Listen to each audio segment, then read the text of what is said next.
Kepadatan kendaraan ini terjadi di ruas tol Jakarta Cikampek. Yang sudah terlihat antriannya melintasi jalur darat, yaitu di kawasan jalur selatan tempat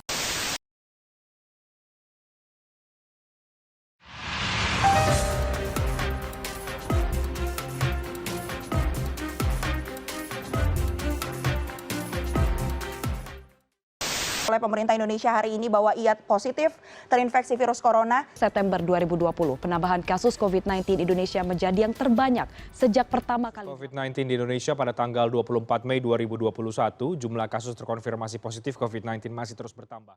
Jumlah kasus harian COVID-19 di Indonesia masih terus terjadi. Pemerintah melakukan serangan virus tak kasat mata virus corona semakin tidak terkendali. Berbagai upaya telah dilakukan pemerintah, tapi faktanya penyebaran dan penambahan kasus masih terjadi, bahkan menembus angka 1 juta per hari ini. Pemerintah akhirnya memutuskan melarang mudik lebaran tahun ini. Larangan mudik akan berakhir pada 18 Mei mendatang, tetapi Kapolda Metro Jaya mengatakan penyekatan arus balik akan diperpanjang hingga 24 Mei. Pemeriksaan pemudik pada arus balik Idul Fitri semakin digiatkan, salah satunya di ruas jalan tol Jakarta Cikampek. Dengan pemberlakuan pemerintah yang melarang mudik, sangat berat sekali di kita, Mas. Di pengusaha bis ini sangat berat sekali. Sangat berat sekali. Dan saya minta dengan hormat, dengan hati yang tulus sama pemerintah untuk mempertimbangkan untuk mencabut kembali larangan mudik itu.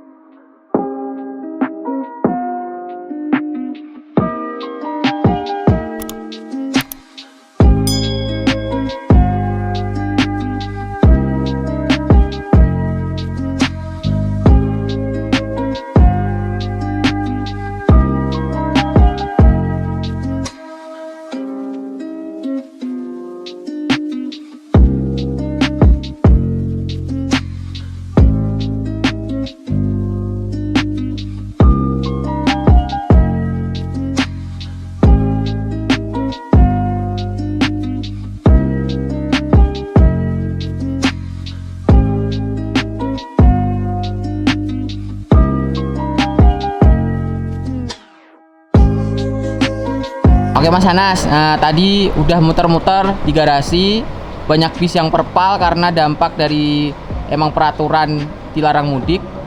Mau nggak mau kita kan sebagai salah satu perusahaan otobus ikut terdampak nih Mas. Ya. Nah dari Mas Anas sendiri selaku dari koordinator agen, pendapat dari Mas Anas sendiri gimana nih Mas? Assalamualaikum warahmatullahi wabarakatuh. Waalaikumsalam warahmatullahi wabarakatuh.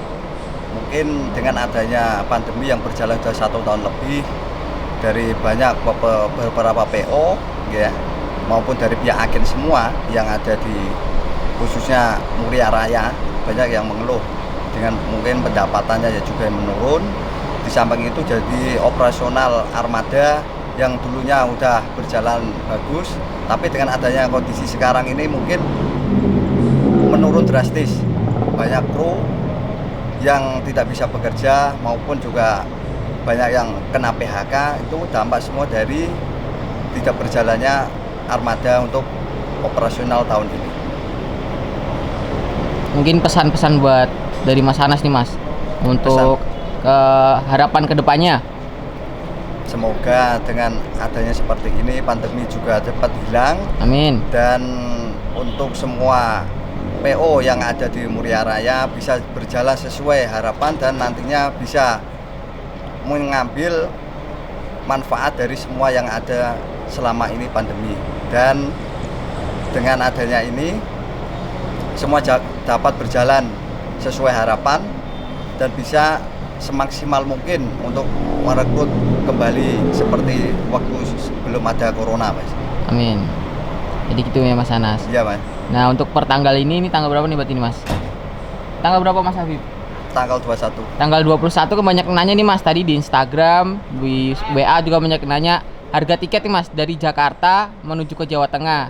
Nah mungkin bisa diinformasikan secara langsung oleh Mas Anas nih. Ya, per tanggal 20 Mei harga tiket dari Jakarta ke Jepara sudah normal semua Mas. Dari monggo dari teman-teman semua yang pengen pulang dari Jakarta ke Jawa bisa menghubungi agen-agen terdekat kami yang ada di Jakarta Raya. Semua agen yang dari sana itu bisa, mungkin kalau ada yang belum jelas bisa tanya ke saya juga bisa, atau ke lewat WhatsApp ya, Mas? WhatsApp ya bisa, Mas. Oke.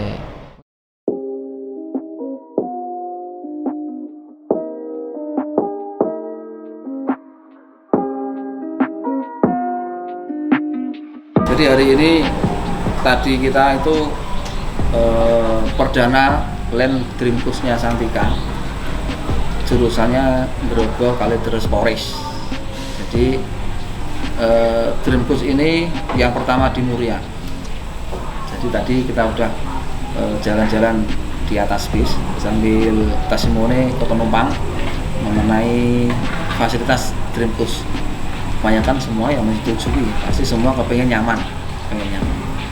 Dan Santika berupaya untuk memberikan kenyamanan kepada pelanggan Santika. Ini agen-agen terima kudus dan Mas Joko, terus siapa? Mbak siapa? Pak Sumari. Ini yang penggawanya kudus, Mas. Iya. Yang garda pertama melayani penumpang ya gini, Mas, yang di Kudus ini khususnya. Terus apalagi, Mas? Oke, baik Pak Priyo, tadi kan aku udah sebelumnya bikin konten juga nih Pak di garasi ya. Bahas mengenai peraturan dari pemerintah soal larangan mudik.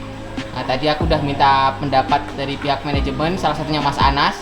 Tadi Mas Anas sudah menyampaikan pendapatnya beliau. Nah, di sini aku mau minta pendapat dari Pak Priyo sendiri nih Pak mengenai hal tersebut. Ini pendapat pribadi atau untuk perusahaan, Mas? Mungkin bisa keduanya nggak apa-apa Pak? Kalau untuk pribadi, untuk larangan mudik pemerintah itu memang pemerintah dalam memutuskan suatu keputusan, bikin statement itu pasti dengan pertimbangan yang sangat matang. Mungkin karena COVID-nya belum selesai, masih jadi mungkin ya perlu untuk tidak mudik, karena pemerintah pun tidak ingin semua warganya itu tidak kena penyakit. Kat dulu, Mas. Oke, lanjut Pak Priyo. Dilanjut lagi nggak apa-apa, Pak? Oke, Kak. Jadi masalah untuk pendapat pribadi ya sangat mendukunglah gerakan pemerintah yang melarang mudik, karena pemerintah bertujuan untuk membatasi, mengurangi penyebaran COVID, bahkan mungkin akan menghilangkan COVID lah, seperti itu. Jadi pribadi saya mendukung pemerintah, karena kan kita pun juga tidak ingin sakit, dan pemerintah pun juga inginnya setiap warga negara tidak boleh sakit. Tapi untuk pendapat perusahaan ini, Mas, ini sebagai perusahaan, Mas. Iya. Sebagai perusahaan, kalau dalam dunia otobus ini, otomatis kalau dilarang mudik, penumpang tidak ada, otomatis bis kita nggak jalan. Bis nggak jalan, otomatis pendapatan berkurang, Mas. Kalau pendapatan berkurang, yang namanya perusahaan kan pasti memikirkan karyawan. Karyawan kita kan ada keluarga juga. Jadi kemudian perusahaan pun juga bertanggung jawab untuk memberikan THR kepada karyawannya kemarin. Dan kalau nggak ada pendapatan, terus dari mana uang itu? Nah, kemudian juga kita pun juga harus membayar angsuran. Jadi kalau nggak ada pendapatan, ini yang pusing untuk perusahaan. Tetapi udah berjalan. Kemarin pun juga dikasih celah sama pemerintah memberikan stiker untuk angkutan lebaran pada saat angkutan terbatas. Jadi kemarin ada angkutan kita yang ditunjuk dan semuanya lah untuk memberikan pelayanan kepada penumpang yang mau pulang, tidak mudik tapi pulang untuk urusan kerja atau mungkin urusan urgent, emergensinya itu bisa untuk naik bis yang terbatas itu tadi. Tapi pun dengan harus rapid test, Mas. Rapid test, antigen, antinos, kemudian ada surat keterangan dari desa atau dari pemerintah di situ, Mas. Jadi kemarin ada sedikit rezeki lah untuk memberikan THR kepada karyawan kita, Mas. Jadi untuk otobus, kalau pendapat perusahaan kemarin sudah berlalu, harapan saya corona segera minggat lah, corona segera pergi yang nggak ada di kita, dan tetap otobus tetap berjalan, sama-sama perekonomian juga segera pulih kembali. Seperti itu, Mas, harapan perusahaan, Mas. Baik, terima kasih Pak Priyo. Semoga kedepannya bisa lebih lancar dan amin. Ya, bisa bisa lebih baik lagi keadaannya Pak ya. Ya, yang penting Santika tetap senantiasa di hati dan siap melayani Anda tiada henti. Kalau bapaknya mau ngomong kan nih? Ada yang mau disampaikan nggak Pak? Udah disampaikan sama Mas Bro semua. Oh gitu. Pokoknya kalau kemana-mana tetap naik Santika. Jepara, Jakarta, Jepara, Bandung, Pati, Jakarta, Kudus, Jakarta, Bandung tetap naik Santika. Kita ada fasilitas SE ada, Suite Class ada, Dream Coach-nya juga ada. Dan hanya ada di Santika. Tetap maju Santika. Oke, terima kasih Pak Priyo.